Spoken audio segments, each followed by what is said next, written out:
어저께는 광화문에 가서 주일 예배를 드렸거든요. 근데 광화문에서 예배를 드리면서 하나님이 무슨 마음을 주셨냐면, 야, 그 사람들이 추운데도 앉아서 예배를 드리잖아. 근데 그 모습이 너무너무나 정말로 아름답게 보이는 거야. 어? 이 나라가 저들 때문에 살겠다라는 생각이 들어요. 하나님께서 절대로 저들의 기도를 외면치 않을 것다.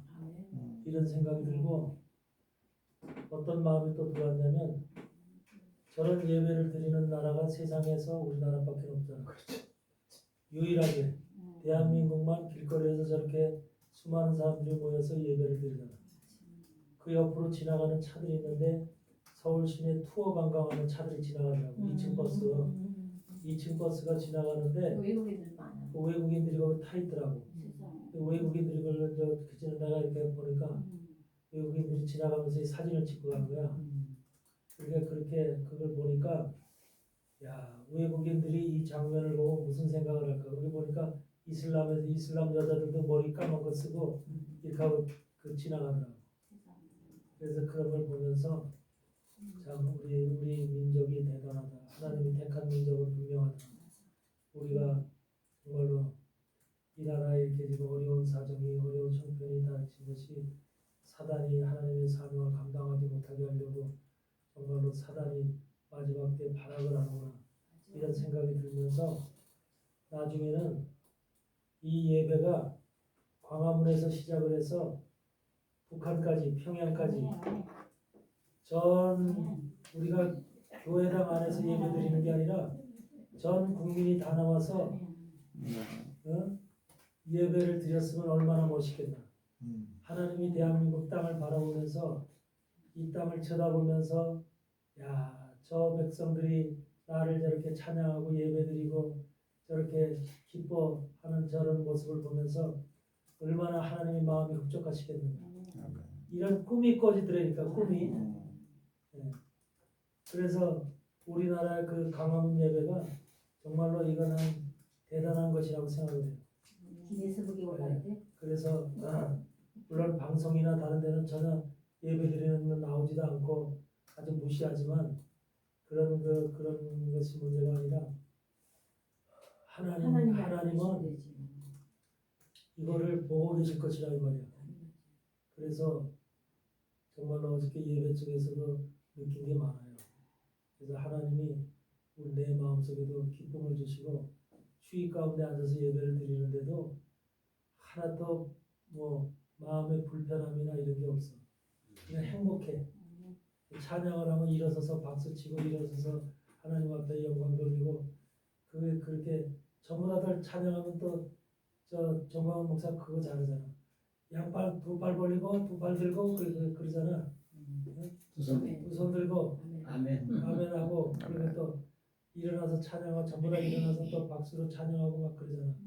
그러니까 맑은 하늘에 무지개가 뜨는 데는 거기밖에 없어요. 나도 그때 그러니까 광화문 갔는데 맑은 하늘에 무지개가 뜨더라고요. 그러니까 그렇게 하나님이 무지개가 뜰 정도로 약속을 하시는, 무지개는 약속이잖아. 약속이 하나님의 말씀이 그렇게 될 것이라는 약속을 우리에게 하시는 거기 때문에, 그만큼 지금 광화문 예배가 하나님은 정말 특별하게 인정을 하시는 그런 예배로 생각이 됩니다. 유승열 대통령 취임식 때도 무지개가 쌍무지개가 떴잖아. 하여튼 뭐 여러분들은 집에서 예배드리고 교회에서 예배드렸겠지만, 하여튼 광화문 예배도 좀 참석을 하세요. 네? 시간이 되시면. 근데 그 참석을 한다는 것보다도 거기에서 거대한 하나님의 그 움직임, 하나님의 살아계심, 그런 것이 느껴진다니까. 그러니까 거대한 그 하나님의 이 땅을 향한 하나님의 그 마음이 보여지더라니까. 그러니까 그런 것을 보면서 느끼면서 내가 더 담대해짐을 느껴. 담대해짐. 네. 그래서 바로 우리가 그런 예배도 참석을 할 필요가 있다, 그런 생각이 들어요.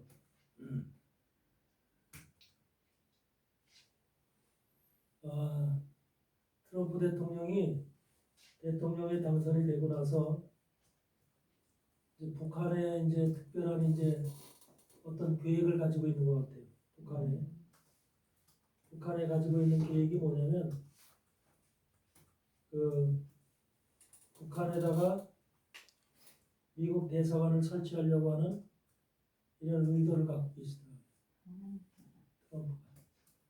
그러니까 북한을 갖다가 돌릴 수 있는 김정은의 마음을 돌리고 중국하고의 이게 이제 이별할 수 있는 결별할 수 있는 이런 것은 미국의 대사관이 들어갈 수 있는 들어가게 되는 이런 기회를 통해서 미국이 이제 북한에게 경제 지원을 해서 이런 것들을 이제 꿈꾸고 있는 것이 지금 트럼프의 행정 계획 속에 들어있더라고요. 그 중에서 뭐가 있냐면 트럼프를 가장 도와주고 트럼프한테 가장 선거 자금을 많이 대준 유대인 여자가 있어요. 미리암 아델슨이라고 하는 미리암 아델슨이라는 유대인 여자인데 그 여자는 미국의 라스베가스의 카지노 대부야. 카지노 대부. 카지노 호텔들을 엄청나게 많이 가지고 있는 유대인 여자인데 그 여자가 바로 뭘 하고 싶어 하냐면 원산 지역에다가 북한 원산에다가 카지노 리조트를 만들고 싶어요. 카지노 리조트를 거기다 건설하고자 하는 거예요. 만약에 그게 건설된다면 세계 각국에 이제 관광객들이 엄청나게 거기서 몰려들게 돼요. 그런 계획을 가지고 있더라고. 유대인들은 대한민국이 남북한이 통일되는 걸 그 사람들 얼마나 바라고 있는지 몰라. 유대인들이 이스라엘 사람들이. 그러니까 이스라엘이 우리나라하고는 별로 이렇게 소통이 안 되는 거로 우리는 알고 있는데 사실은 이스라엘이 엄청나게 대한민국에 대해서 남북이 통일되는 걸 원하는 나라예요. 그만큼 강력하게 우리를 지원하는데 이 유대인 여자가 가장 세계에서 가장 그 카지노 대부로서 엄청난 그 돈을 가지고 있는 여자인데 이번에도 트럼프 대통령 선거 자금을 최고로 많이 낸 여자예요. 그런 여자가 그런 아줌마죠. 그 아줌마가 바로 그 원산에다가 그렇게 거대한 리조트를 계획을 다 가지고 있더라고요. 그 트럼프 행정부하고 결합이 돼서 그 트럼프의 또 사위가 또 저기잖아. 저 쿠시너. 그 사위도 유대인이기 때문에 이런 것이 다 정답 이렇게 서로 이제 합쳐져 가지고서 만약에 이렇게 그 지금 남북한이 이 트럼프의 그런 계획에 의해서 경제 지원이 될 뿐만 아니라 그 사람들은 지금 북한 사람들이 가장 원하는 게 뭐예요? 돈이잖아. 먹고 사는 거잖아. 그렇죠. 경제 지원. 네. 이것만 있으면 그 사람들 마음 돌아선단 말이야. 그러니까 그걸 해줄 수 있는 사람은 트럼프밖에 없어. 그러니까 그걸 지원해줄 수 있는 사람도 지금 트럼프하고 지금 트럼프가 그걸 계획하고 있는 거예요. 억지로 변화시키려고 억지로 하는 게 아니라 뭔가 스스로 변화될 수 있는 환경을 만들어주는 거예요. 이게 지금 트럼프의 계획이더라고요. 그래서 만약에 그렇게 된다면 이 윤석열 대통령이 다시 복귀한 다음에 윤석열 대통령하고 이렇게 이제 의견을 맞춰서 아마 그런 일을 행치 않을까. 그러니까 이런 것들이 지금 굉장히 우리 마음속에는 한마디로 소망을 갖다 주는 그런 그 기회. 그리고 트럼프 자신이 하나님을 섬기는 또 하나님 안에서 모든 정치나 이런 것들을 행하려고 하는 계획을 가지고 있는 사람이기 때문에 이런 그 또 북한에도 그런 하나님의 말씀이 하나님의 영향이 들어갈 수 있는 환경과 이런 것들을 그 트럼프를 통해서 놓을 수 있고 이런 것들이 지금 굉장히 그 우리한테는 꿈 같은 얘기지만 굉장히 소망을 가질 수 있는 그런 기회가 지금 됐다 이런 생각이 들어갑니다.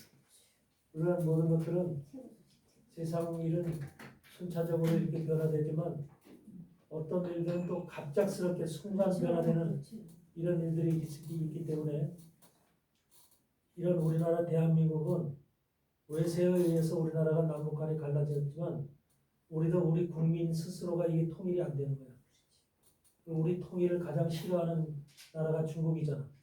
중국이 최고로 싫어하기 때문에 이 중국은 항상 중국하고 이 트럼프가 중국을 세계에서 가장 적으로 생각하고 싫어하는 그런 정책을 가지고 있기 때문에 그런 정책을 가지고 있는 트럼프가 대통령으로 재임하는 그 기간에 무언가가 일이 벌어져야 되는 거예요. 일이 형성이 돼서 남북한의 관계가 정말로 어떤 좋은 관계로다가 회복이 될 수만 있다면 그것처럼 우리 국민들한테는 기회가 없는 거예요. 그러니까 여러분도 틈틈이 그런 제목을 놓고 기도를 하세요. 대한민국이 바로 그렇게 통일이 돼요. 우리나라가 남북한이 통일이 된다면 세계에서 엄청난 힘을 가진 나라가 돼요. 강대국이네. 세계 정말로 1, 2, 3위 안에 드는 강대국이 되는 그리고 다음 거예요. 나라. 그런 것이기 때문에 그것은 하나님이 하나님의 뜻을 이루기 위해서 마지막 사명을 감당케 하기 위한 나라의 경제적인 지원을 통해서 못 사는 나라는 하나님의 뜻을 이룰 수가 없어. 이뤄갈 수가 없어. 마지막 시대 종말에는 하나님의 뜻을 이루려면 그 나라가 부강해야 돼. 또 그 나라 백성들이 하나님의 이름으로 하나로 뭉쳐야 돼. 결합이 돼야 돼. 그 우리나라처럼 좋은 나라가 없어. 그러니까 이런 환경 속에서 지금 우리가 놓여 있기 때문에 우리는 항상 지금 그런 그 윤석열 대통령을 향해서 트럼프를 향해서 계속적인 기도를 여러분들이 해주시길 바랍니다. 그것이 지금 얼마나 중요한지 모르겠고요. 지금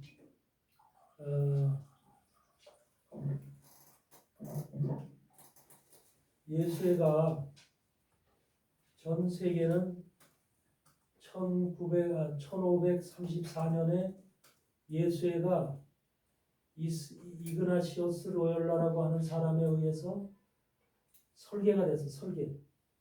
1534년에 설계가 돼가지고서 1540년에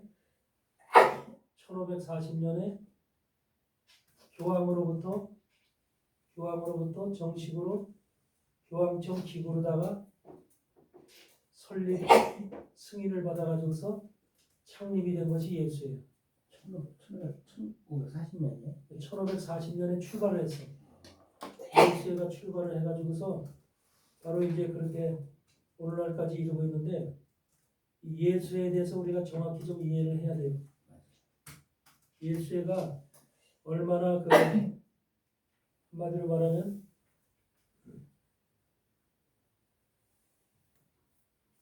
예수에는 예수의 모토가 뭐냐면 그 사람들의 모토 속에는 뭐냐면 하나님께 더 큰 영광을 위하여 그것이 예수의 모토거든요. 하나님께 더 큰 영광을 위하여. 그런데 그 하나님께라고 하는 그 말은 바로 우리가 생각하는 그런 하나님이 아닌 거야. 그래서 이들이 얘기하는 하나님은 바로 누굴 얘기하냐면 교황을 얘기하는 거예요. 교황이 바로 뭐냐면 그래서 무조건적인 교황이 예수의 가장 큰 핵심이 뭐냐면 무조건적으로 교황에게 복종해라. 교황의 말에 복종하라. 그러니까 교황이 흰색도 검은색이다 이렇게 교황이 얘기하면 검은색으로 믿어야 된다는 거예요. 교황이 하나님이에요. 교황을 거기서 그 사람들은 하나님처럼 생각하거든요. 이 땅의 하나님이에요. 이 땅의 하나님. 하늘에 하나님이 있고 그 하나님의 대리 역할을 이 교황한테 주었다는 거예요. 그래서 이 땅의 하나님이야. 아이고. 이게 바로 이들이 생각한 예수의 발족이 그래서 시작된 거기 때문에 이 사람들은 예수에는 교황을 위한 뭐냐면 무슨 부대라고 그러죠? 신의부대. 친위 부대면서 자기들 몸을 다 바쳐서 죽음까지 불사하는 그런 살신 성인의 부대예요. 그것이 바로 예수예요. 그러니까 세계 다른 나라에도 보면은 그런 군대가 없는 거야. 그런 군대가 예수처럼 강력하고 예수처럼 정말로 무자비하고 예수처럼 한마디로 잔인하기 그지없는 그런 군대가 없는 거야. 그러니까 예수에는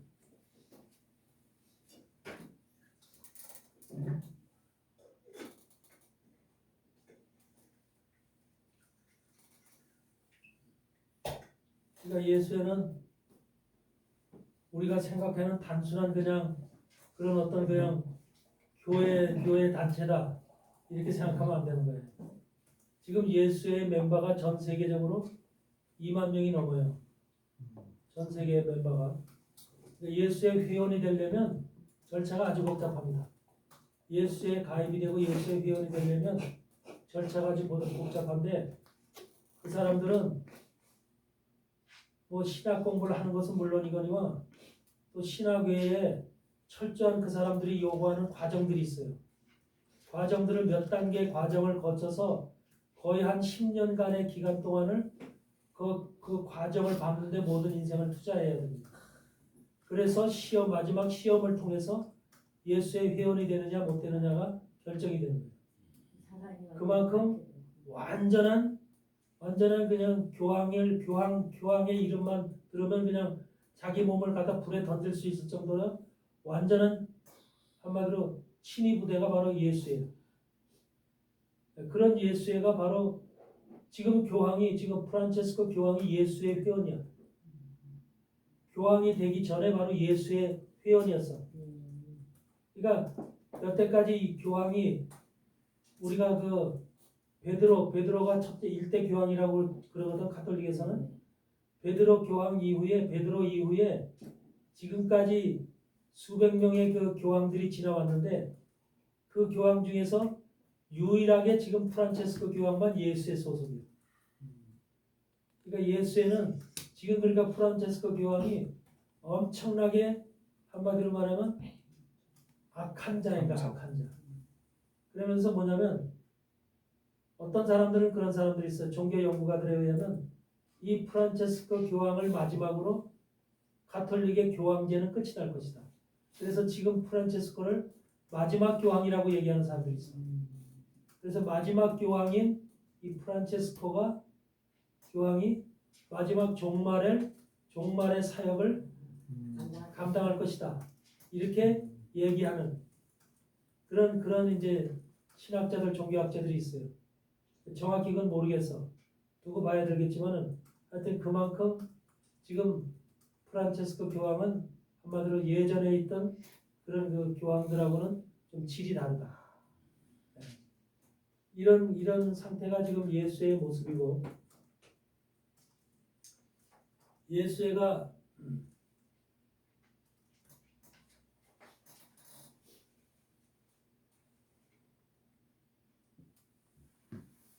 그러니까 예수의 사람들은요 그렇게 특별한 교육을 받고 이제 예수의 회원이 되는데 이 사람들의 예수가 하고자 하는 적극적인 그 한마디로 선교 방향이 있어. 선교 방향. 기독교도 선교를 하잖아요. 근데 선교를 어디서부터 누가 시작했냐면 먼저 예수가 시작했어. 세계적인 선교는 예수가 먼저 시작한 거예요. 예수는 선교를 하면서 어떻게 선교를 했냐면 한마디로 말하면 대학을 세웠어. 대학교를 세우고 고등교육기관들을 세계에 세웠어. 고등교육기관들을 세워가지고서 교육적으로 예수의 사람들을 비밀리 양성하는 거예요. 교육. 그래서 예수의 대학들이 엄청 많아. 세계 유명 대학들 있죠. 유명 대학들은 거의다가 예수가 세운 대학들이에요. 그래서 그 유명 대학을 나온 사람들이 그 결국은 뭐가 되냐면 대통령이 되고 수상이 되고 그 나라를 지도하는 지도자들이 다 돼버려요. 그러면서 그 사람들이 머릿속에는 뭐가 들어있냐면 예수의 사상이 들어가 있어요. 예수의 사상이. 그것이 바로 예수가 꿈꿔온 사람들을 그러니까 세뇌하고자 하는 그 사람들의 머릿속에 각각의 머릿속에 들어가서 예수의 사상으로 무장을 시켜서 그들을 세뇌하고자 하는 그런 계획이 이미 1500년도 이거 1540년도에 예수가 출발한 이후서부터 계속해서 그들의 계획 속에 들어있는 거예요. 그러면서 1540년 이후에 예수가 그렇게 학교를 세우면서 전 세계에 그런 한마디로 모든 사람들을 예수의 학교를 통해서 세뇌시키고 공작하는 이런 작업을 한 반면에 동시에 모든 종교 속에 투입이 돼. 모든 종교 속에 투입이 돼가지고 그 종교를 한마디로 뒤집어 엎는 일을 해. 이게 바로 예수가 했던 가장 핵심적인 일들이에요. 그러니까 종교를 뒤집어 엎는다는 것은 뭘 얘기하냐면 가장 대표적인 것이 이제 기독교를 어떻게 하면 뒤집어 엎느냐는 거예요. 기독교를 어떻게 하면은 한마디로 없애는 거예요. 없애는 거. 기독교를 없애기 위한 방법들에 그들이 직접적으로 외부에서 없애는 게 아니야. 외부에서 없애는 게 아니라 기독교의 목사로, 기독교의 신학교로, 그들이 신학교를 기독교 안에 신학교를 만들어. 신학교를 만들고 그들이 또 기독교의 목사로 신학교육을 받은 목사로 해서 기독교의 침투가 돼. 기독교 목사로 행세해. 그러면서 그들이 예수의 활동을 하는 거야. 기독교 안에서. 그러니까 개신교 안에는 지금 상당히 많은 사람들이 예수의 말은 안 하지만 목사들이 예수에 소속된 목사들이 상당히 많은 거예요. 우리 지금 대한민국에도요. 예수회가 자금을 지원하고 예수회가 교수를 지원하고 이렇게 해서 예수의 사상을 가리키는 그런 신학교들이 여러 있어요. 세계 각국에 이런 신학교들이 엄청나게 많아요. 우리나라 대표적인 지금 예수의 학교는 예수의 대학교가 어때요? 서강대학교. 서강대학교하고 성공회. 서강대학 있죠? 예. 신촌에 저쪽에 가면 서강대학 있죠? 그 서강대학이 전형적인 예수회가 세운 학교예요. 예수의 대학이에요. 거기다 우리 여기에 온수에 있는 그 성공회 대학 이게 전부 다 예수의 대학들이에요. 근데 그것뿐만이 아니야. 그건 기존에 이제 큰 대학들이고 4년제 대학들이고 이 조그만 분야들에 상당히 많은 예수의 사람들이 투입이 돼 있다. 그래가지고 예수의 사람들이 그곳에 가서 전부 다 그 교회를 뒤집어 엎고 목사들의 흠을 잡아서 그 목사들을 처치하고 제거하고 없애는 일들을 한다는 거죠. 예수의 목표 중에서 뭐냐면 개신교 목사들을 넘어뜨리는 방법이 세 가지가 있어요. 대표적인 것이.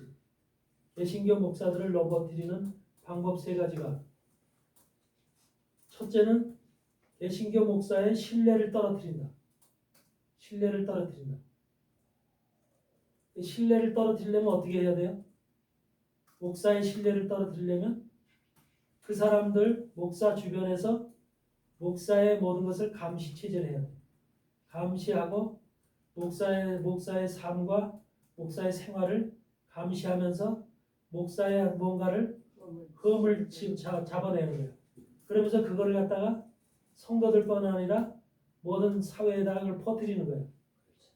이런 일을 하는 것이 바로 예수가 하는 거예요. 나는 지금 우리나라의 좌파 세력 중에 김용민이라고 하는 친구 있죠. 네. 김용민이라는 친구도 지금 목사예요. 목사 안수를 받았어요. 목사 안수까지 받았어. 왜 그러냐면 목사를 무너뜨리려면 자기가 목사가 돼서 목사 안에 들어가서 무너뜨려야 된다고 하는 친구거든요. 그러면 가짜 목사. 그러니까 목사 바깥에서 무너뜨리는 게 아니라 목사 속에 들어가서 같이 활동하면서 무너뜨려야 된다는 거예요. 이게 김용민이 생각이에요. 네, 김용민. 이런 자들이 지금 바로 있기 때문에 이게 바로 예수의 침투 방법이거든요. 그래가지고 목사들에게 여러 가지 흠을 잡아내고 하여튼 그들의 문제를 갖다가 끄집어서 세상에 알린다는 거. 그래가지고 그 목사에 대한 신뢰를 잃게 한다는 거. 이것이 첫째 하는 방법이고요.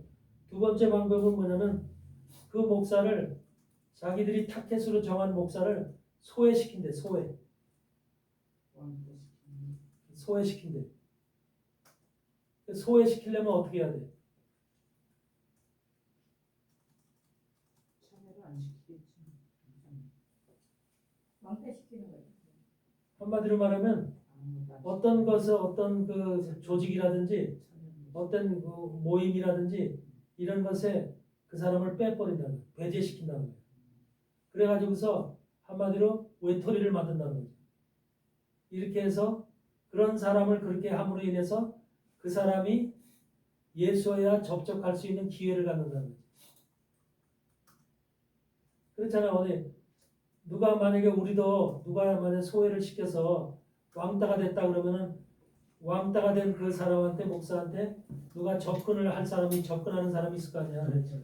접근을 해서 그 사람한테 친절하게 해주고 뭔가 도움을 주고 서로 간에 소통되는 관계. 근데 그 접근하는 그 사람이 바로 예수의 사람이라는 거야. 병지고 약속을. 그러니까 그래서 예수로다가 그 사람을 끌어간다는 거지. 그렇게 해서 그 사람 그런 방법을 소외시키는 방법으로 예수로 이렇게 변질시키는 네, 이런 일을 하고 그 다음에는 여러 수단을 통해서 죽인다. 이게 여러 수단을 통해서 죽인다. 갖가지 방법으로 타켓으로 정한 그 목사들을 죽이는 거예요. 거기에는 보면 차 사고가 있고 간호원이나 의사를 통해서 독약을 주입시킨대. 그래서 병원 가는 거 주의하세요. 간호원이나 의사를 통해서 독약을 주입한대. 그러니까 예수한테 딱 걸린 목사다. 딱 걸린 목사다. 만약에 그 목사가 타켓이 됐다 그러면 이 예수의 사람들이 그 간호원이나 그 뭐 의사들한테 다 돈으로 매수를 하겠지. 그리고 또 그런 여러분들 그래서 특별히 어느 병원에 가면 안 되는지 아세요? 가톨병원. 가톨릭 병원도 그렇고 성모병원. 가톨병원. 성모병원 가톨릭 병원이란 가톨릭계 병원들 가면 안 돼요. 근데 성모병원을 되게 좋아하거든. 근데 얘기 들어보면 성모병원에서 죽어나가는 사람들이 많다. 그런 얘기 들었어. 그러니까 가톨릭계 병원은 될 수 있으면 출입하지 않는 것이 좋은 거예요. 그런 데일수록 예수의 말을 잘 들을 거 아니야. 가톨릭계 병이니까. 그래서 병을 만들어준대. 또 독약을 넣어서 죽이기도 하고 뭐 암이라든지 병을 만든대. 나는 이것이 바로 뭐냐면 우리나라의 그 유명했던 목사님 저 사랑의 교회 원로 목사였던 그 예전에 예. 오카노 목사님. 오카노 목사. 오카노 목사 하영주 목사. 하얀 뭐 이사 다 암으로 죽었잖아. 예. 다 그게 그런 것이라고 난 봐. 그 사람들이 목회 중에 암이 걸렸거든. 맞아요. 그렇죠? 그래가지고서 암으로 다 죽었는데 이런 것이 그냥 죽은 게 아니라. 그리고 또 뭐가 있냐면 서울에서 강남에서 LA에서 왔던 그 목사가 있어. 김성남인가 김성기인가?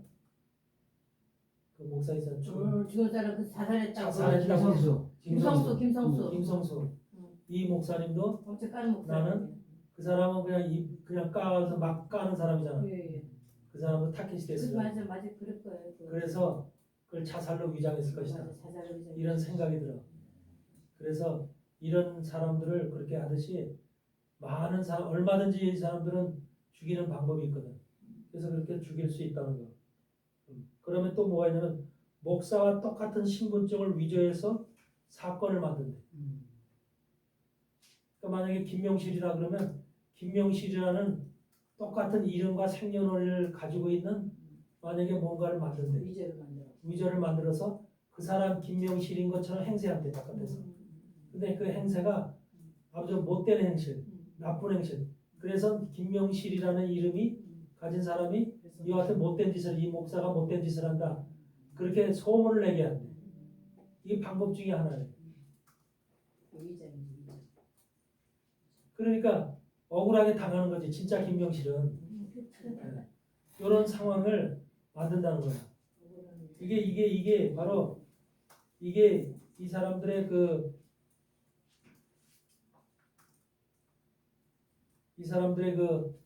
목사들을 갖다 넘어뜨리는 그 방법이라고 하는 것에서 나온 이 의견이야 이게. 근데 그걸 누가 지금 발표를 한 거냐면 알베르토 리베라 신부라는 사람이 이 사람이 예수의 신부였었어. 7살 때 어린 7살 때 예수의 어린 어렸을 때부터 예수의 학교를 들어가가지고 거기서 나이가 먹어서까지 신부가 될 때까지 공부를 하면서 신부가 된 거야. 예수의 신부가 됐다가 나중에 이것이 가톨릭의 교리서부터 이것이 잘못됐다라는 것을 발견하고 미국의 샌디에고에서 이 사람이 한마디로 말해서 예수를 한마디로 버리고 도망 나온 거예요. 그래서 이 사람을 죽이려고 예수에서 여러 루트로다가 이 사람을 죽이려고 계속해서 저걸 했는데 계속 이 사람은 피하고 도망 다니고 그렇게 살았던 사람이거든. 근데 이 사람이 바로 그런 발표를 합니다. 자기가 예수의 신부로서 1997년도에 한마디로 개신교 기독교로 돌아온 거예요. 1997년도 진짜로 예수 그리스도를 만난 거죠. 지금까지 살아있는 거예요? 계속 암살했을 텐데. 지금은 이제 무슨 지금까지는 지금 뭐 2000년이니까 지금 나이가 그때까지 살아있는지 어떤지는 확실히 모르겠는데 하여튼 나이도 꽤 먹었죠. 대단하시네. 그래서 어떻든 이런 분이 그러면서 그분이 하는 소리가 교황 카톨릭의 우리는 교황 흰옷 입은 교황을 하고 보잖아.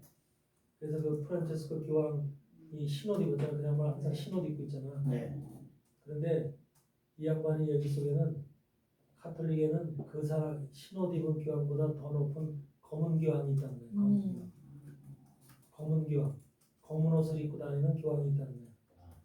그 검은 옷을 입고 다니는 교황이 바로 예수의 교황이라는 거예요. 예수의 교황.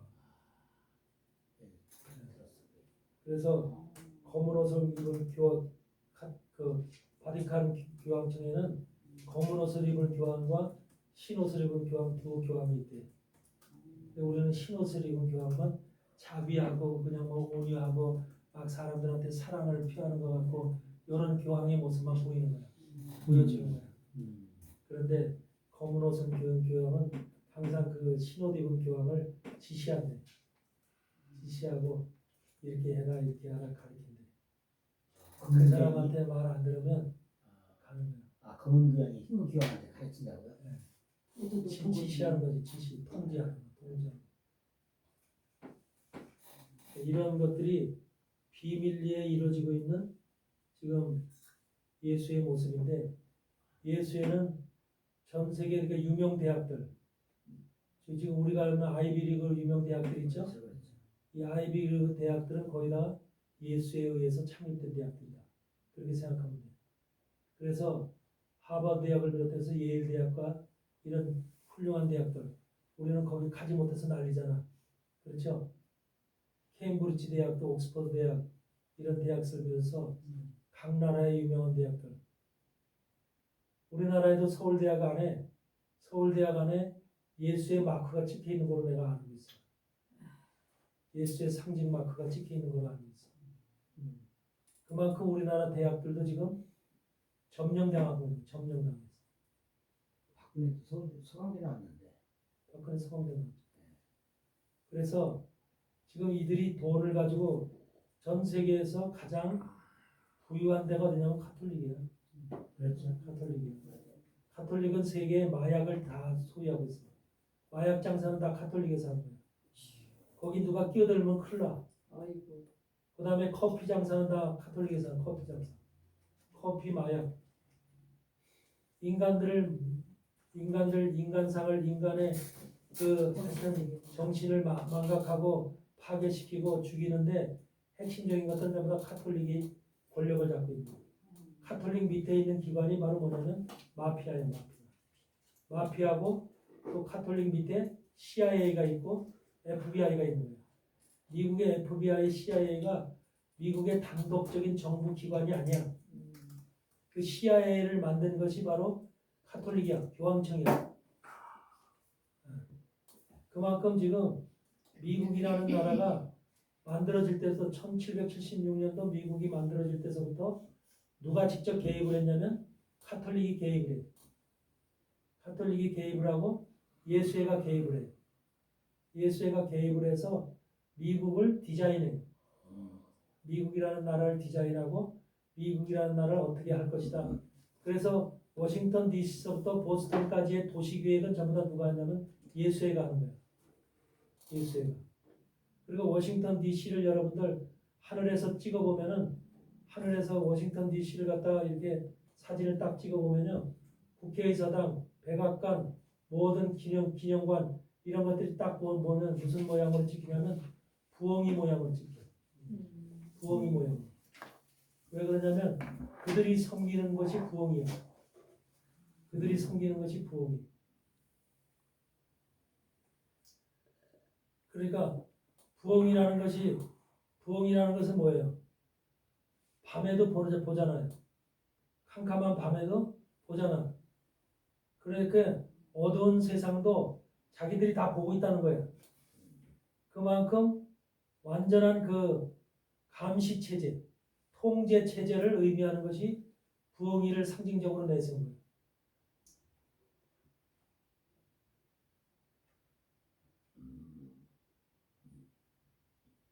그 부엉이한테 매일 1년에 한 번씩 7월 달에 가서 매년 1년에 7월 달 매년 7월 달에 행사를 하는 그것이 바로 뭐야? 1년에 한 번씩. 그게 바로 보헤미안 클럽이에요. 네, 보헤미안. 보헤미안 클럽이라고 하는 데가 있는데 네. 미국의 샌프란시스코에서 한 150마일 정도 올라가면 보헤미안 클럽이라고 하는 동네가 지역이 있어.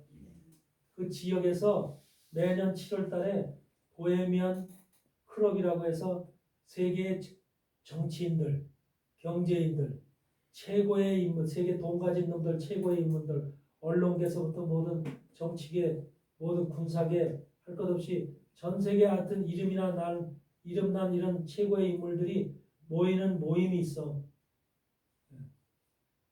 그 모임이 바로 보헤미안 클럽이에요. 그래서 이 보헤미안 클럽이라고 하는 이것은 바로 이것은 이제 내셔널 지오그래피에도 나왔던 거야.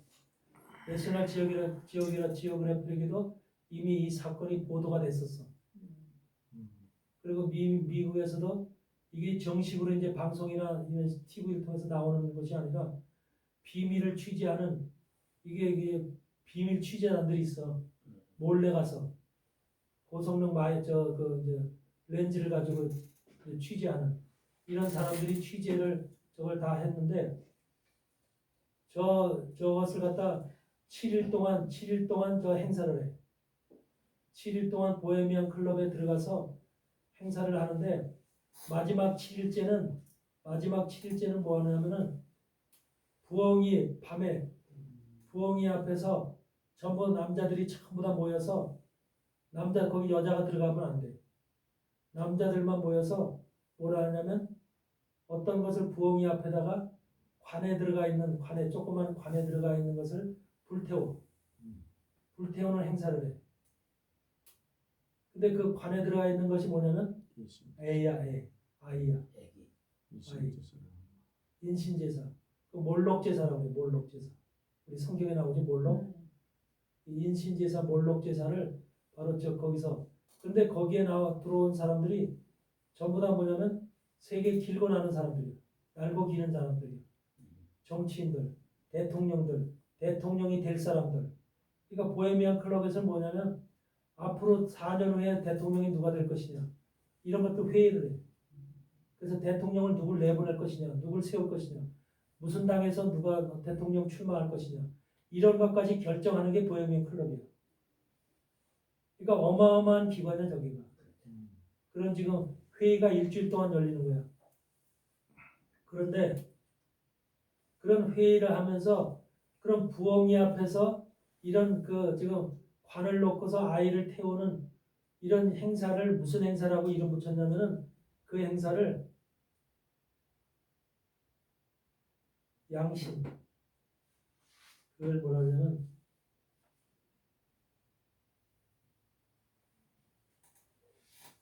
양심의 화영식이라고 했어요. 양심의 화영식 대회라고 해요. 양심의 화영식. 양심을 쥐어버리는 양심을 불태워버리는. 그러니까 애들을 태워도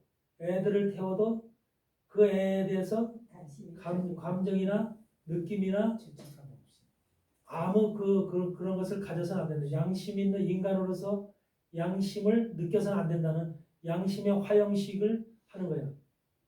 그게 뭐냐면 여기에서 나온 이 얘기를 들어보면 보헤미안 클럽에서 나오는 이 얘기를 들어보면 뭐냐면 대통령이 될 사람들, 국가 지도자가 될 사람들 이런 사람들이 지금 모여있잖아.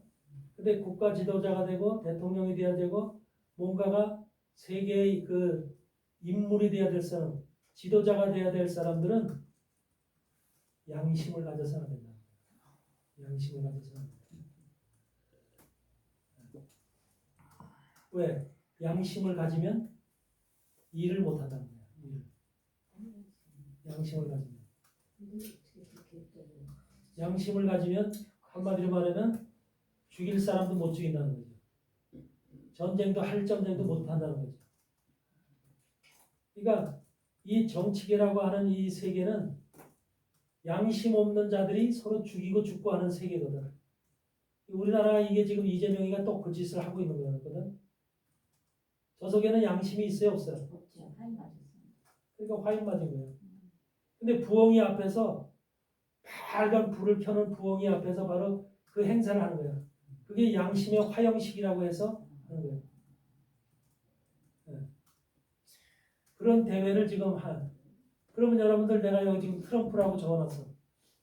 그럼 트럼프도 당연히 거기 가서 보헤미안 클럽의 회원으로서 거기에 등록이 됐겠네. 세상의 여태까지 역사 속에서 모든 대통령이나 지도자들은 다 그 보헤미안 클럽에 가입이 돼야 돼. 그런데 트럼프만 안 돼요. 트럼프만 안 들어가 있는 거예요. 왜 그러냐면 트럼프는 저 보헤미안 클럽에서 너는 우리하고 다른 종자야 그러면서 안 받아줬단 말이야. 그래서 트럼프만 유일하게 저들 세계하고는 동떨어진 별도의 인물이라는 거예요. 별도의 인물. 그래서 저 트럼프가 싸우는 세력이 바로 저들 안에 있는 그 양심의 화인 맞은 사람들과 싸우는 거예요. 그러니까 트럼프를 그렇게 싫어하는 거예요. 세계가 트럼프를 그렇게 싫어하는 이유가 바로 자기들 그룹에 안 들어와 있다는 거예요. 트럼프가 들어가고 싶어도 트럼프를 안 받더라는 거죠. 저기에서. 나는 거기에 하나님의 뜻이 있다고. 하나님의 뜻이 개입이 돼서 트럼프를 하나님께서 받지 못하게. 만약에 대통령의 의지를 가지고 있었다면, 대통령이 되고자 하는 의지를 가지고 있었다면 당연히 저기 가입이 돼야 되거든. 레이건 대통령도 다 돼 있어. 부시 대통령도 저기 다 가입이 돼 있고, 뭐 오바마가 할 것 없이 모든 대통령들이 전부 다 저기 가입이 돼 있어. 저기 회원이야. 그러니까 그 사람들은 양심의 화인을 맞은 사람들이에요. 여러분 그 무역센터 건물 3천 몇 명이 죽었잖아. 그 건물 무너뜨릴 때 그 건물이 그냥 무너뜨린 게 아니거든. 사실은 대통령이 다 알고 있었던 거야. 부시 대통령이 다 알고 있었던 거야. 전부 다 쇼야, 쇼. 이라크 전쟁을 하기 위한, 아프가니스탄 전쟁을 하기 위한 쇼였던 거야, 그게. 그러니까 지금 세계에서 일어나는 거대한 일들은 다 쇼라고 보면 돼. 그게 정상적인 우연의 사건으로 발생하는 것이 아니라 우리나라에서 일어나는 지금 이 비행기 사고도 그렇고요. 이태원 사고도 그렇고 세월호 사건도 다 쇼인 거야. 그들이 양심의 화인 맞은 자들이 이거는 의도적으로 자기들 목적을 이루기 위해서 한마디로 이것을 하는 거예요. 그러면서 그들이 그것을 아이를 갖다 제물로 바치듯이 제물로 드리는 한마디로 그 제사를 핫드리고 있는 거예요. 그런 것을 통해서. 이게 어마어마한 내가 볼 때는 아마 이재명이도 대통령이 되려면은 이제 아마 저기에 가입이 됐는지는 그걸 확인을 못 해봤지만 아마 저기에 연결이 돼 있을 거예요. 왜? 저기는 100% 좌파 성향입니다. 보헤미안 클럽 자체가 완전한 좌파, 세상을 뭐하게?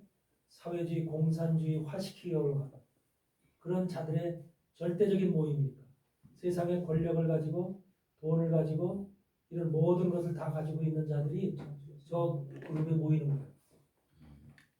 그러니까 저 그룹에 들어가 있는 사람들은 세상 살 때는 물질로 인해서 걱정할 필요가 없는 거야. 은행에 뭐 부도가 날 일이 없는 거야. 저런 사람들은 자기 일생을 살면서 마음껏 육적 즐거움과 육적 기쁨과 육적 행복을 가지고 물질 돈 펑펑 써가면서 마음대로 살 수가 있는 거예요. 거기에다가 양심의 화인을 맞았기 때문에 자기 마음에 안 드는 사람 누구든지 죽여 해서 없애버려요. 그 얼마든지 없애고 할 수 있는 거예요. 그와 같이 이미 가끔 영화에도 보면 저런 자들이 나오는데 그 저런 마음을 가진 자들, 사람이 사람을 죽인다, 살해한다, 살인한다. 이게 보통 강인한 마음 정말로 짐승 같은 마음을 갖지 않으면 못하는 일이거든요. 근데 그걸 아무렇지 않게 하거든요. 이번에 트럼프가 거의 가입이 안 됐다는 것을 내가 알았어요. 이것도 내가 이번에 찾아냈어요. 트럼프가 가입이 안 됐다는 거. 트럼프를 저기에서 한마디로 받지 않았다는 거예요. 그래서 저들과의 지금 전쟁을 하고 있는 중이다. 그래서 트럼프가 정권을 잡고 있는 동안에 저들 세력을 갖다가 이 땅에 있는 저들의 세력들을 완전히 괴멸시키려는 계획을 가지고 있는 거예요. 근데 그것이 쉽게 될지 안 될지는 모르겠지만, 그러니까 저들 세력은 지금 어떻게 하면 트럼프를 갖다가 살해할까, 이걸 지금 연구를 하잖아. 별의별 연구를 다 하고. 윤 대통령도 가입안 돼가지고 죽이려고 하잖아. 윤 대통령도 그래서 일단은 미국, 일본, 한국이 군사훈련도 하고 세 나라가 합쳐서 태평양 그 지역을 지켜야 된다라고 군사 합의를 돼 있잖아. 예. 이런 것 때문에 한마디로 저들의 눈에 났을 수 있어. 저들은 중국이 세상을 뒤집어 잡는 걸 원해. 중국이라는 악마의 세계가, 악마의 지도자가, 공산주의가, 사회주의 세력이 세상을 지배하는 걸 원해. 미국은 사라지고 중국이 이 땅을, 전 세계를 지배하는 걸 원해. 그러니까 중국이 대한민국을 지배하는 걸 저들은 원한다니까.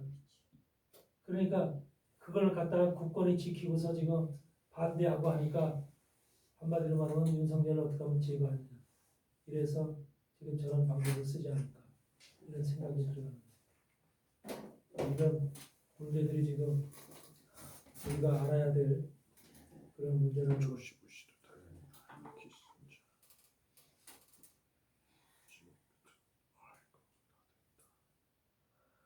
그러니까 대부분의 지금 프랑스의 마크롱서부터 세계적인 수상들, 대통령들, 모든 사람들이 전부 다 이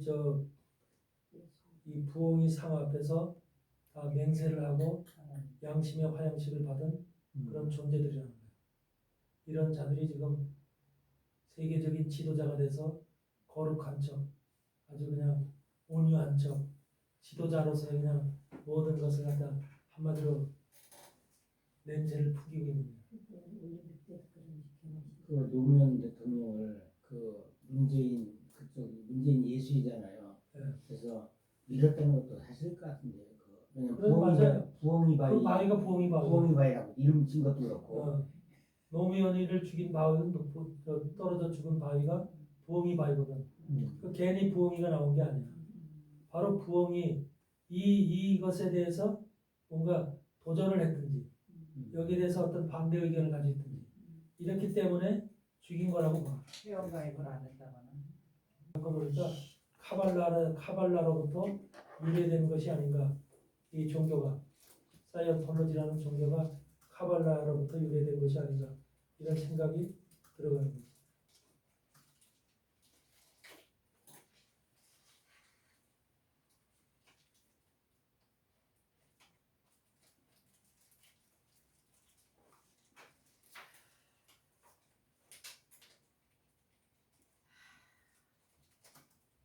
지금 가톨릭 신문에 보니까, 가톨릭 뉴스에 보니까 86%의 가톨릭 신부들이 정신과 치료를 받고 있대요. 86%의 가톨릭 신부들이. 그러니까 사실은 그 사람들도 가톨릭 안에서 신부로서의 사역을 하지만 예수의 신부를 얘기하는 게 아니야. 신부로서의 일을 하지만 자기 속에 번뇌가 많다는 점. 이걸 해야 되나 말아야 되나, 계속 해야 되나 말아야 되나. 여러분, 가톨릭 신부는 평생을 돈 걱정 안 하고 먹고 사는 게 보장이 됩니다. 그렇죠. 삶의 생활 걱정 안 하거든. 그러니까 거기서 시키는 그 미사하고 교회, 그 가톨릭 교회 주교든지 사대든지 이런 일들만 해 나가면 아무 이상이 없는 겁니다. 그러니까 목사들처럼, 개척교회 목사들처럼 삶을 걱정하고 가정을 걱정하고 이런 걱정할 필요 없잖아. 가톨릭 신부들은 뭐 가족이 있어, 부인이 있어. 없으니까 혼자 몸뚱이잖아. 그러니까 얼마든지 이제 살아가는데 큰 문제 없잖아. 가톨릭 전체에서 교황청에서 그 인생을 보장을 해주니까 살면은. 근데 만약에 가톨릭 신부를 관두고 나갔다, 세상으로 나갔다. 그럼 어떻게 해? 그때서부터 자기가 뭐 벌어먹고 살아야 되잖아. 이게 쉬운 게 아니지. 이런 것 때문에 그런지 하여튼 정신과 치료를 받는 사람이 86%래. 그리고 이 사실 그렇죠. 우리 마틴 루터도 가톨릭 신부였었거든. 그와 같이 가톨릭 신부 중에서도 신부를 하면서도 진리와의 싸움 속에서 번거로움이 왜곡했어. 이것이 아닌데, 이것이 말씀이 아닌데, 하나님 뜻이 아닌데 이런 생각을 할 거 아니야. 그러면서도 그것을 해야 되잖아. 마리아를 우리가 섬겨야 돼? 마리아를 통해서만 구원의 길이 열려? 이런 말이 안 되는, 성경적으로 봤을 때 말이 안 되는 소리잖아. 그런데도 그걸 믿고 나가야 되잖아. 그걸 거역하면 어떻게 돼요? 거역하면 그건 모가지 날아가잖아. 그렇기 때문에 도저히 이것은 신부로서의 이건 생활은 해야 되고, 이 말씀과의 모든 것은 일치가 안 되고, 성경과 일치가 안 되고, 이 신부들도 신학을 공부한 사람들이기 때문에 다 알 거란 말이야. 어느 정도 알고 또 지혜가 있는 사람들은 더 깨달음이 있고, 그렇기 때문에 여기에 정신병이 생길 수밖에 없을 것 같아요. 그래서 오지간 86%가 정신과 치료를 받고 있다고 나와. 그러면서 뭐가 또 나오냐면 가톨릭에서는 동성애를 인정하잖아. 동성애를 갖다 전혀 문제 없는 것으로다가 인정을 하거든. 그래서 이제 그 기자가 반문을 했어. 어떻게 동성애가 정상입니까? 라고서 이제 반문을 했어. 그걸 왜 그렇게 정상적으로 그걸 받아들입니까? 하고 질문을 하니까 뭐라고 대답하냐면, 동성애도 하나님의 사랑을 그들에게 나눠주는 것이래. 하나님은 사랑이시라 그랬잖아. 하나님은 사랑이시라. 요한일서에 사랑인데 그 사랑을 동성애를 가지고 있는 그 사람한테 사랑을 나눠줘야 된다는 거야. 그렇기 때문에 그들을 받아주고 그들을 이해하고 그들을 용서하고 그런 것이 바로 하나님의 사랑을 나눠주는 거라고 대답을 하는 거예요. 여러분 같으면은 동성애를 하고 있는 그 사람들한테 하나님의 사랑을, 그들에게도 사랑을 나눠줘야 되는 것이 여러분의 신학입니까? 여러분의 말씀에, 여러분의 교리가 그래요?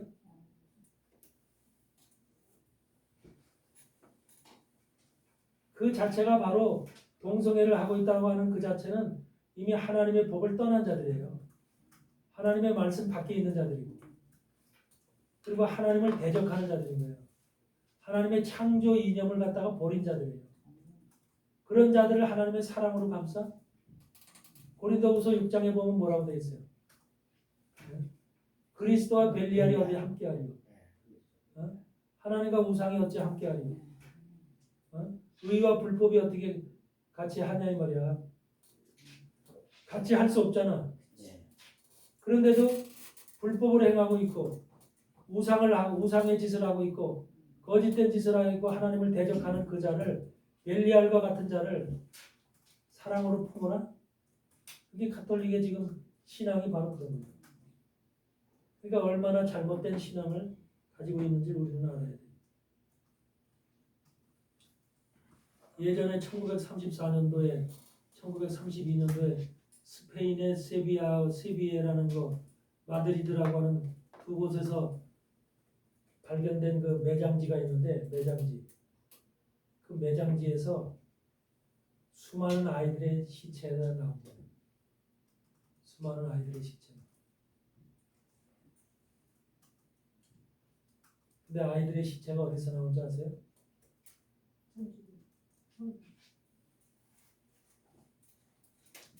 아이들의 시체가 수녀들이 살고 있는 수녀원 건물이 있어. 수녀원 건물. 그리고 사제들이 살고 있는 사제들 건물이 있고. 근데 사제들 건물과 수녀원 건물이 지하 땅 속으로 굴이 파져 있어. 연결돼 있어. 연결돼 있어. 땅 속으로. 그러니까 겉으로 볼 때는 몰라. 밤에 가서 온갖 별짓들을 다 하고 있는 거야. 그러면서 거기서 이제 아기를 낳으면은 또 저 유산을 하면은 다 버리는 거예요. 그래서 그 애들을 쌓아놓은 것이 엄청나게 발견된 거예요. 그게 사실은 가톨릭의 실체인 거지. 그러니까 가톨릭 신부 그러면 왜 결혼을 하지 않고 차라리 결혼을 하지 왜 그렇게 그런 짓을 하느냐 그렇게까지 하느냐라고 하니까 뭐라고 대답하는지 아세요? 가톨릭이라는 종교가 유지되려면 신부와 수녀가 홀로 싱글이 돼야 된다. 그러니까 가톨릭이 유지되는 가장 큰 비밀이 뭐냐면 사제가 결혼을 안 했다는 거, 홀로 산다는 거. 그리고 수녀가 홀로 살고 있다는 거. 이것이 모르는 사람들한테는 신성시 보인다는 거예요. 신성시. 사실 그렇잖아. 우리도 만약에 전혀 모르고 있다면 아유 저 사람들은 어떻게 저기 평생을 그렇게 살까? 그렇게 살아가는 그 사람들을 한마디로 우리 인간과는 인간의 어떤 벽을 뛰어넘은 특별한 존재들로 볼 수 있잖아요. 그렇죠. 그러니까 그렇게 지금 가톨릭이 한마디로 그렇게 가식적으로 보이게끔 그런 걸 그런데 실질적으로는 땅 밑을 파가지고 그런 짓들을 하게끔 가톨릭 사슬하고 교황청 자신이 다 알고 있는 거예요. 그게 세상이 종교라고 하는 세상이 가톨릭이라는 우리 기독교로 얘기하면 너희는 작은 집이고 우리는 큰 집이라고 하잖아 항상. 큰 집이라고 하는 가톨릭의 실체인 거죠. 가톨릭의 실체고 그 속에서 바로 개신교를 이 땅의 개신교들을 죽이기 위해서 멸망시키기 위해서 탄생된 것이 바로 예수회라고 하는 기능이에요. 그래서 예수회는 바로 그동안 종교재판이라는 것을 갖다가 기독교인들을 향해서 개신교인들을 향해서 종교재판을 열어서 6,800만 명의 종교재판으로 개신교인들을 희생을 죽였어. 처형을 했어. 6,800명. 통계가 이거 나오는 거예요? 네. 이건 통계 숫자를 얘기하는 거예요. 6,800만 명을 이단자로 규정을 해서 죽였다는 거예요. 그러니까 1559년 5월 21일부터 시작을 해서 이 일을 1559년 5월 21일서부터 개신교의 자기들이 생각하는 이단자들을 체포를 해서 감옥에다 수감을 하고 그들을 불태워 죽이고 화형을 시키고 목 잘라 죽이고 온갖 처형을 했다는 거예요. 1559년서부터 지금까지요?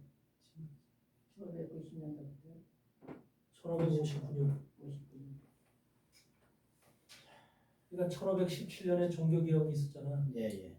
1517년에 종교개혁이 있었는데 바로 1517년 40년 후서부터 이렇게 전부 전 인류를 갖다가 개신교 믿는 사람들을 갖다가 처참하게 이렇게 죽였다는 거예요. 거기다 한 예가 나오는데 그때는 가정 예배, 그때는 개신교인들이 교회가 정식으로 없었기 때문에 가정 예배를 드리는 사람이 많았대. 가정 예배.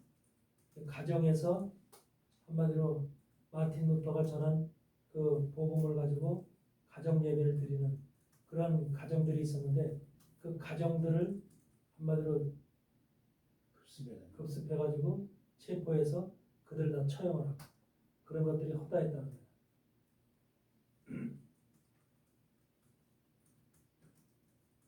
그래서 그들의 그런 그 6,800만 명이나 되는 개신교인들을 갖다가 무자비하게 처형을 시키는 이러한 행위를 했는데 이것이 이제 1799년, 1798년에 프랑스 혁명을 든 나폴레옹이 등장하잖아. 예, 예.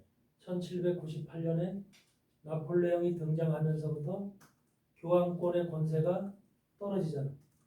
그렇죠? 예.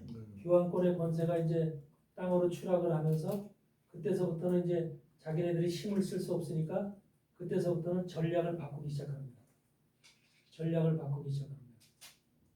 그러니까 무자비하게 칼로다가 불로다 태워서 죽였던 개신교인들을 이제는 그렇게 외형적으로 눈에 보이는 가시적인 그런 그 처참한 모습으로 죽이는 것이 아니라 몰래 어떻게 하면은 개신교 속에 파고들어서 개신교인들을 한마디로 말하면 정신적으로 변질시킬까?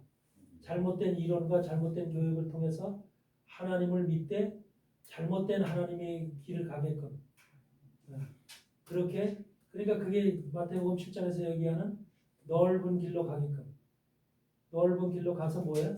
멸망의 길로 떨어지게끔 그렇게 만들 방법을 구사하는 거예요. 이것이 바로 이제 1798년에 나폴레옹의 등장 이후서부터 이들의 이제 한마디로 개신교 침투 방법을 전략을 바꾼 거죠. 이런 전략을 바꿈으로 인해서 바로 오늘날까지 그 전략이 계속되고 있는 거예요. 그래서 이 전략이 바로 오늘날 뭐냐면 1948년도 WCC를 세우는 것까지 전부 다 개신교 침투를 위한 그런 기구들을 만든 세계 종교 기구들을 만드는 거예요. 이런 WCC라고 하는 것은 카톨릭 기구가 아니에요. 개신교의 연합체예요. 전 세계 종교 개신교의 전 세계 한마디로 최고의 종교 연합체인데 이 연합체를 개신교의 이름으로 만들어 놓고 그 속에는 실질적으로 가톨릭의 예수의 사람들이 가증스럽게 그것에 목사로 침투해 들어와 있는 거예요.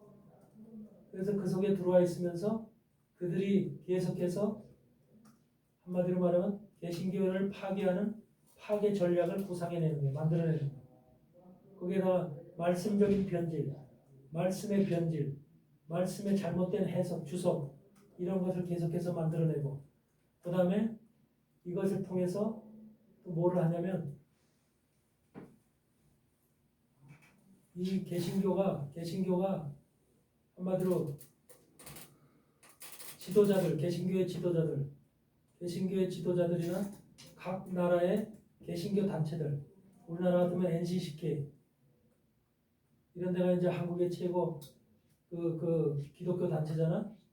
이런 단체들에 전부 다 개입이 되고 또 성서공회와 같은 이런 이제 하나님의 일을 한다고 하는 수많은 기독교 단체들 이런 단체들에 전부 다 이제 이들이 예수의 목사들이 파고들어서 이들이 그것을 자기네들 나름대로 자기네들이 뜻에 맞는 이런 이제 모든 어떤 그 이제 계획이라든지 아니면 이런 이제 방안을 갖다가 묘출해내는 거죠.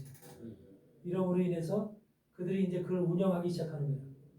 그래서 대한민국은 지금 그런 사람들에 의해서 운영권이 겉으로 보면 목사들이 운영하는 것 같은데 목사들이 운영하는 게 아니라 사실은 그들이 운영하고 있다. 그렇게 보면 됩니다. 가톨릭의 예수회가 운영하고 있다. 그렇게 보면 되는데 대표적으로 지금 가톨릭 운영권에 지금 들어가 있는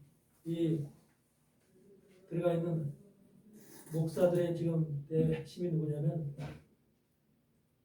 이런 사람들은 전부 다 목사들이 목사라는 이름을 가졌어도 다 핵심적으로 좌파 목사들이면서 그러면서 정상적인 외형적으로는 정상적인 목회를 하고 있는 사람들처럼 보이고 다 선한 목회를 하고 있는 사람처럼 보이는데 실질적으로 내용적으로 보면은 완전히 예수의 사람들이잖아요.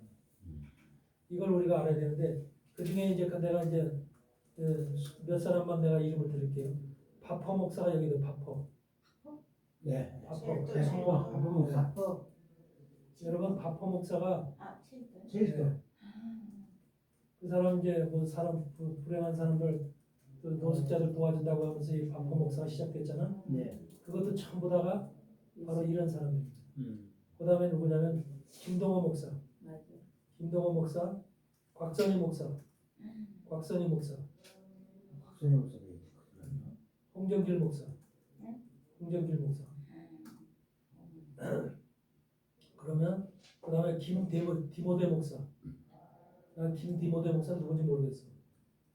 방인성 목사, 방인성 목사, 백이천 목사, 백이천 목사, 고영원 목사, 고영원 목사 이런 사람들. 김영국 목사, 손봉호 교수, 오대레사 목사. 뭐 이외에도 많은데 지금 이들이 거의다가 그런 일들을 행하고 거짓되게 지금 목사로서 한마디로 양의 옷을 입은 이리 모양으로 지금 사역을 하고 있습니다. 오재훈 목사 없어요? 들었을 것 같은데. 왜 없어? 들어가 있지. 들어가 있는데 그런 목사들 지금 공개를 안 했어요. 그때 한마디로 다 들어가 있어. 다 들어가 있고 우리나라 성소공회도 그러니까 일본에서 이걸 알아야 돼. 일본에서 한국의 잘못된 목회자, 또 좌파 목사들 이런 목사들을 우리나라에서 발표한 게 아니라 일본에서 발표했어요. 일본에서 발표했는데 거기에 보면은 통진당, 민노청, 참여진, 기윤선, 뭐 또 기윤실, 또 뭐 정곡로, 진보련, 성서한국 이런 데가 다 들어가 있어. 정성. 그러니까 성서한국이라고 하는 데는 성서한국만 있는 게 아니라 성서한국 속에 단체가 한 20개, 30개 돼. 20, 30개 되는 단체가 쭉 있어. 근데 그게 다 성서한국이라는 이름으로 있어. 여러분 성경책 만들면 성서한국에서 만듭니다. 근데 그것이 바로 뭐냐면 바로 이들이 손 쥐고 있는 자리야. 그러니 온전한 것이 나오게 되는 거야. 그런 것을 지금 우리가 일반 교인들이 그걸 성경을 보고 있는 것이고 그리고 찬송가도 다 바꿔놨잖아. 뒤집박죽 해놨잖아. 네. 왜 그렇게 해놨을까? 돈 벌려고. 돈 벌려고 하는 것도 그렇지만 우리 갖다 한마디로 이것이 성경도 제대로 찬송도 제대로 못 찾잖아. 찾아서 제대로 할 수도 없잖아. 그러니까 이게 이런 모든 것들이 전부 다 그들의 의도인 거야. 의도.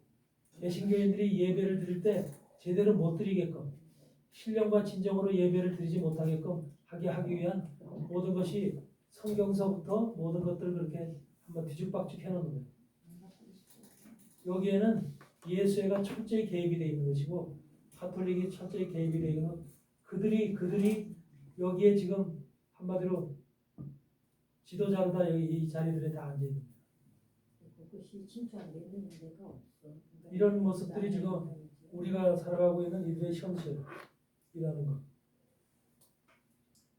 이것을 일단은 여러분들이 알아야 돼요. 그래서 우리가 지금 믿고 있는 이 기독교의 세계가 얼마나 타락된 세계고 얼마나 변질된 세계인가.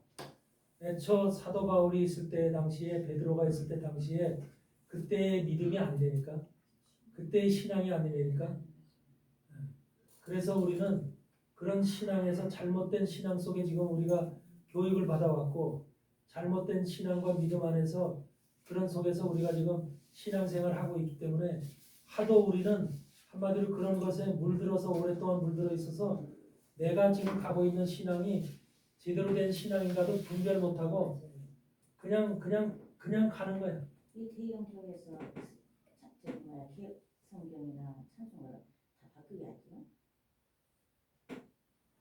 그러니까 그게 끝나면 안 바꾸잖아 끝까지. 절대 안 바꿨어요. 왜 갖고 이 성경이 지금 다 떨어져 가도 안 바꾸잖아. 다 떨어져 가잖아. 자체가 싫더라고 처음. 왜? 성서 한국에서 나는 이 개혁 개정 성경은 보고 싶은 마음이 이만큼도 안 들어. 읽고 싶은 마음이 안 들어. 그 속에 엄청난 말과 단어들이 다 바뀌지. 말 듣기 전에 무조건 싫었어. 그러니까 여러분들도 금식에 대한 것도 없어요. 그런데 그 많은 교회들이 아무렇지도 않게 그 바뀌어진 성경을 읽고 설교를 하고 있어. 그 설교를. 이게 얼마나 위험한 일인지. 나는 단순하게 생각했어.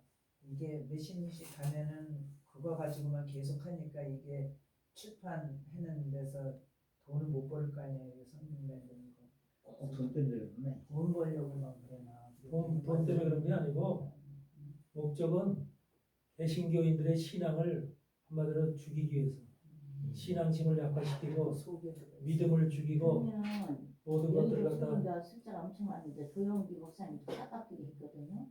왜 그래서 나 그것도 전혀 모르겠냐. WCC 들어가서 정신이 저기 이쪽으로 희해져서 그러셨나? 지금 조영기 목사뿐만이 아니죠. 모든 목사들이 지금 전부 다 바꿨어. 대형교회 목사들은 다 지금 이런 성경을 보고 있고요. 지금 우리 같은 사람들이나 옛날 성경을 잘 보고 있지. 맞아요. 누가 옛날 성경 보고 있어요. 자체가 싫더라.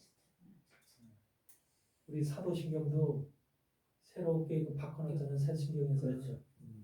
그래서 나는 그거 외지도 못하는데 뭐 어떻게 그런 것도 그런 것도 전부 다 해놔서 어떤 사람들은 예배 전에 그 새로 나온 사도신경 그걸 갖다 읽더라고. 그러니까 그만큼 정신이 없는 거예요. 하나님 말씀에 대한 분별력이 없고 깨달음이 없는 거예요. 나는 그냥 기존 사도신경 그냥 해. 그런 데 가서 다른 거 바뀐 걸로 해도 그걸로 해. 나는 그렇죠. 우리는 세상이 가는 대로 그냥 우리 기독교는요. 세상이 다 바뀌어도 기독교는 안 바뀌는 거예요. 우리 기독교의 믿음은 초대교회 믿음이나 그걸 지켜야지 구원을 받는 거지. 중간에 변질된 그 믿음을 가지고 있으면 우리는 구원 못 받아요. 이런 상태가 지금 우리가 살아가고 있는 이 시대이기 때문에 생명의 말씀사에서 나온 거는 새로 번역된 사도신경도 이거 기존에 있는 거하고 따로 있고 이것도 따로 있고 그랬네. 이건 생명의 말씀사에서 나온 건데. 거기는 또 그것까지 적어놨겠죠. 맞아. 주기도문도 새로 번역된 거 그냥 나온 거. 성서고 성경. 그래서 생명의 말씀사에서 말이 어렵다. 세상에 이게 정치적인 상황만 혼돈스러운 게 아니란 말이에요. 정치가 경제만 모든 세상이 이런 측면에서만 혼돈스러운 게 아니라 이 하나님을 믿고 천국을 구원을 받고 천국을 가고자 하는 교회의 이 상황도 엄청나게 사단이 어디부터 혼돈을 시키냐면 교회부터 혼돈을 시킵니다. 교회부터 넘어뜨리고 쓰러뜨려서 교회가 정신을 못 차리게 해요. 근데 여기에 목사들이 깨어 있어야 되거든. 목사들이 깨어서 정신을 바짝 차리고 내가 지금 어떤 그 상태에 있는가 이것을 알고서 성도들을 바른 길로 이끌고 인도를 해야 되는데 목사들 자신이 전부 다 그런 데 휩쓸려서 가니까. 그러니까 진리의 길이라고 하는 것을 생각을 안 해. 여러분 말씀이 바뀌어도 그 말씀이 바뀐 말씀이 진리라고 생각하고 있거든. 얼마나 그게 한심한 일이에요. 그러니까 우리가 그만큼 지금 잘못된 그 영적 세상 속에서 살고 있다. 그래서 예수회가 바로 지금 핵심적인 이 모든 이 지금 기독교 세계 우리나라에도 지금 정의구현 사제대는 다 물론 예수회지만 우리나라에서 활동하는 예수회 멤버가 거의 다가 정기적인 예수회 멤버가 한 200명 정도로 알고 있거든요. 우리나라에서 활동하는 예수회 사람들이 한국에는 그래서 그 정도로 알고 있어요. 그만큼 지금 예수회 사람들이 종교계뿐만 아니라 정의구현 사제단은 물론 다 예수예요. 그런데 그들뿐만 아니라 윤석열 탄핵하고 그랬잖아. 그 수녀들이 국회의원에도 국회의원 속에도 있고요. 저 교회 안에도 있고요. 또 이제 그 예전에 문재인 있을 때 청와대 안에도 있었고 이런 세력들이 예수의 세력들이 각기에 분포해서 한마디로 말하면 이 세상을 자기들이 원하는 방향으로 이끌어 가려고 그렇게 노력해 왔다는 거. 이것을 여러분들은 그만큼 우리는 지금 엉망된 세상 속에서 살아가고 있다. 그래서 이런 세상 속에서 우리가 신앙을 하려면 먼저 우리가 내 자신을 잘 지키고 발견하고 알아야 돼요. 내가 어떤 자리에 있는가를 제대로 이해할 줄 알아야 되고요. 거기다가 우리가 지금 종말론적으로 보면은 우리가 믿는 종말론, 지금 대한민국 교회 90% 이상이 믿는 종말론이 뭐냐면 세대주의 종말론입니다. 그렇죠? 세대주의예요. 이 세대주의 종말론을 만든 장본인이 바로 리베라죠. 가톨릭 신부죠. 스페인의 가톨릭 예수회 신부였던 예수회가 만든 거예요. 지금 우리가 개신교에서 세대주의 종말론이라고 하는 이론들을 배우는데 그 이론에 누구로부터 나온 거냐면 예수의 신부로부터 나온 거예요. 예수의 신부로부터. 리베라라고 하는 예수의 신부로부터 나온 것이고 그 이론이 넬슨 다비를 통해서 개신교 종말론으로 지금 바뀌어져 있는 거예요. 개신교 종말론으로. 네. 그렇기 때문에 우리가 지금 저에다가 전천년주의를 하잖아. 전천년주의를 하는데 전천년주의가 틀린 게 아니라 전천년주의는 맞죠. 예수님이 천년왕국이 오기 전에 바로 예수님이 재림하시죠. 그게 전천년주의죠. 예수님의 재림은 천년왕국이 오기 전에 재림하신다는 게 전천년주의예요. 근데 세대주의는 뭘 주장해요? 전천년주의에서도 환란전 휴거를 주장하죠. 환란전 휴거. 7년 환란이 오기 전에 7년 환란이 오기 전에 교회는 휴거된다. 이것이 바로 세대주의가 주장하는 거거든요. 이게 굉장한 이게 잘못된 거죠. 우리는 환란전 휴거되는 게 아니에요. 환란을 통과하는 거예요. 우리는 환란을 통과해서 주님의 재림 직전에 우리 모두가 하나님의 사람들이 휴거를 당하는 거예요. 휴거. 그래서 휴거가 돼서 주님을 공중에서 만나서 공중잔치를 벌인 다음에 이 땅으로 내려오는 거예요. 다시 내려오는 거예요. 그게 바로 뭐냐면 거룩한 성 예루살렘이라는 이름으로 다시 내려오는 거예요. 그래서 이 거룩한 성 예루살렘으로 다시 내려올 때는 모든 사람들이 다 부활체가 돼서 내려오는 거예요. 그래서 천년왕국에서 이제 1000년 동안 바로 주님과 함께 왕같은 제사장으로서의 이제 사명을 감당하는 거예요. 사역을. 그게 바로 이제 우리가 믿는 정확한 종말론의 신앙이에요. 근데 교회가 대부분이 다 무슨 신앙을 믿냐면 환란전 휴거를 믿어요. 환란전 휴거. 환란전 휴거니까 이들은 지금 그 말은 무슨 말이에요? 교회는 환란을 겪지 않는다 그 말이잖아. 그러니까 환란을 겪지 않으니까 자기네들은 환란 속에 안 들어간다는 소리잖아. 환란 속에 안 들어가니까 지금 교회 상태가 그대로 휴거를 당한다. 지금 교회를 다니는 하나님의 사람들이 전부 다 휴거를 당한다. 그런 의미잖아요. 근데 여러분이 보더라도 지금 하늘나라에 휴거를 당해서 올라갈 사람이 몇이나 될 것 같아요. 현재 교회들을 볼 때. 근데 다 휴거 당한다고 그래. 그러면 그런 하늘은 더러워서도 못 갈 것 같아.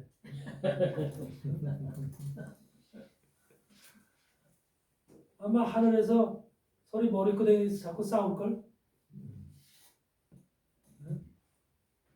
시기와 질투와 온갖 것들이 다 들어갔으니까 그 속에서 별 싸움이 다 일어날걸? 그런 하늘이 아니잖아. 하늘은 주님을 만나러 갈 때는 휴거된 자들이 주님을 만나러 갈 때는 거룩한 모습으로 가는 거거든. 거룩한 자로다가 부활이 돼서 가는 거거든. 그렇기 때문에 이런 사람으로 가기 때문에 하늘은 깨끗지 못하고 거룩하지 못하고 못 들어가거든. 그래서 이런 신앙을 가지고 있는 세대주의 신앙을 가지고 있는 세대주의 종말론을 가지고 있는 이 예수의 신부가 만들어놓은 이 리베라에 의해서 만들어진 미래주의 종말론을 통해서 만들어진 이 세대주의 종말론을 오늘날도 개신교회가 그대로 이걸 믿고 있다고 하는 이 사실이 얼마나 지금 이 개신교회 목사들뿐만 아니라 개신교가 한마디로 말하면 깨어나지 못했느냐, 정신을 못 차느냐. 그러니까 지금도 카톨릭은 얼마든지 지금 개신교를 쥐고 흔드는 거예요. 개신교의 영혼들을 마음대로 쥐고 흔들면서 이들 얼마든지 왜? 그들이 쥐고 흔들 때마다 끌려가는 게 바로 개신교예요. 개신교 목사들이 끌려가. 그들이 시키는 대로 해. 이게 바로 지금 오늘날 현실의 개신교의 모습이라는 거예요. 이런 것들을 우리가 생각할 때 얼마나 지금 우리 자신들이 교회 안에서 일어나는 일뿐 아니라 교회 안에서 일어나는 일뿐만 아니라 지금 세상에서 일어나는 일도 혼돈스럽고 복잡한 세상이지만 우리가 지금 이 신앙을 어떻게 해야 될까? 마지막 시대에 여러분들이 지금 살아가는 세상을 보면은 지금이 마지막이라고 하는 것이 느껴지잖아. 안 느껴지는 사람 있어요? 아직까지 주님이 오시려면 멀다 이렇게 생각하는 사람 있어요? 지금 세상이 마지막의 마지막이야. 그렇기 때문에 세상에 지금 정말로 지금 이상한 일들이 많이 발생하는 거야. 2025년도에 별의별 일들이 다 생길 겁니다. 우리가 생각했던 예상치 못했던 이상한 일들이 많이 생길 거예요. 우리가 유튜브를 보더라도 예언자들이 그런 예언하는 사람들이 많죠. 대한민국에도 그런 일들이 벌어질 것이고 세계적으로도 그런 일들이 많이 벌어질 거예요. 그러면 이런 세상에 지금 우리가 살고 있는데도 아무 감각이 없이 산다면 그 사람은 죽을 수밖에 없는 거죠. 어떤 사람이 장례식장의 책임자가 오랫동안 일했대. 장례식장의 책임자로 일했으니까 병원 장례식장이니까 돈도 많이 벌었고 아주 그 장례식장에서는 대빵이래. 그 사람 말을 다 들어야 되고. 근데 그 사람은 예수를 안 믿는데 목사하고 이제 상담을 하면서 목사를 만났더니 천국과 지옥이 있다는 건 자기 믿는데 천국과 지옥이 있다는 건 믿는데 예수는 안 믿는데 천국과 지옥이 있다는 건 어떻게 믿습니까? 죽은 사람들을 보고 알아. 죽은 사람들을 수없이 보니까 죽은 사람들을 보니까 자기가 보고서 이 사람 천국, 저 사람 지옥. 자기가 분별이 오더래. 천국을 이런 사람은 편하게 아주 그 모든 것이 하여튼 그 안정스럽게 조용히 그냥 얼굴 찡그림도 없고 그냥 경직된 것도 없이 아주 그냥 모든 것이 부드럽고 또 어떤 사람은 차라리 웃으면서까지 그러면서 얼굴이 보인대. 그런데 그렇지 않은 사람들은 얼굴이 그냥 경직이 돼 있다는 거예요.